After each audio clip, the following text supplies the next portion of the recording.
திருவண்ணாமலை போயிட்டு இந்த ராஜகாளி அம்மாளுக்காக பூ வாங்கின்னு வந்து என் கையாலே கட்டி எங்கள் அம்மாளுக்கு நாளைக்கு வெள்ளிக்கிழமை அவசரம் பண்ணி அம்மாளுக்கு அலங்காரம் பண்ணுறதுக்கோசம் பாரு என் கையாலே நான் வாங்கிட்டு வந்து திருவண்ணாமலை போயிட்டு நானே வாங்கிட்டு வந்து என் கையால் கட்டி அம்மாளுக்கு மாலையாக பூவாக நானே சாத்துறேன். அம்மாளுக்கு பாருங்கள், நம்ம விழுப்புரம் மாவட்டம் செஞ்சி வட்டம் சத்தியமங்கலம் ராஜகாளி அம்மாளுடைய ஆலயம் இது.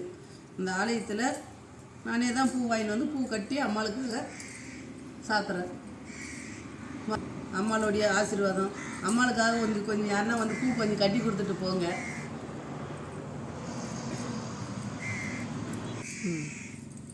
நம்ம வெள்ளிக்கிழமை, செவ்வாய்க்கிழமை, ஞாயிற்றுக்கிழமை காலையில் 9 மணிலேருந்து சாயங்காலம் 5 மணி வரைக்கும் நம்ம வாக்கு சொல்கிறோங்க. இந்த இடத்துல வந்து ராஜகாளி அம்மா கோயிலில் வாக்கு சொல்கிற நாள் வெள்ளிக்கிழமை, செவ்வாய்க்கிழமை, ஞாயிற்றுக்கிழமை. வாரத்தில் 3 நாள் காலையில் 9 மணிலேருந்து சாயங்காலம் 5 மணி வரைக்கும் சொல்கிறேன். நம்ம திருவண்ணாமலையிலேருந்து சென்னையிலேருந்து திருவண்ணாமலைக்கு வந்து வரணுன்னாக்கா திருவண்ணாமலை பஸ் ஏறினா நம்ம சத்தியமங்கலம் டிக்கெட் எடுங்க. சத்தியமங்கலத்தில் வந்து இறங்கிக்காங்க. திருவண்ணாமலையிலேருந்து வந்தாக்கா சத்தியமங்கலம் டிக்கெட் எடுங்க, வந்து இறங்கணும். நம்ம சென்னையில் வந்து திருவண்ணாமலையில்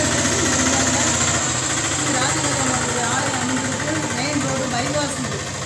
செஞ்சிலேருந்து 10 கிலோமீட்ரு, திருவண்ணாமலையிலேருந்து 30 கிலோமீட்ரு, விழுப்புரத்துலேருந்து 42 கிலோமீட்ரு, திண்டிவனத்துலேருந்து 40 கிலோமீட்ரு நம்ம கோயில் இருக்கிறது. சென்னை பைபாஸ் இருக்குது, மெயின் ரோடு ஓரத்துலேயே இருக்குது. சத்தியமங்கலத்தில் ராஜகாளி அம்மன் கோயிலுன்னு கேளுங்க. அருள்வாக்கு சொல்கிறவங்க நானே தான், மாரியம்மா தான் பேசுகிறேன். அனைவரும் வாங்க.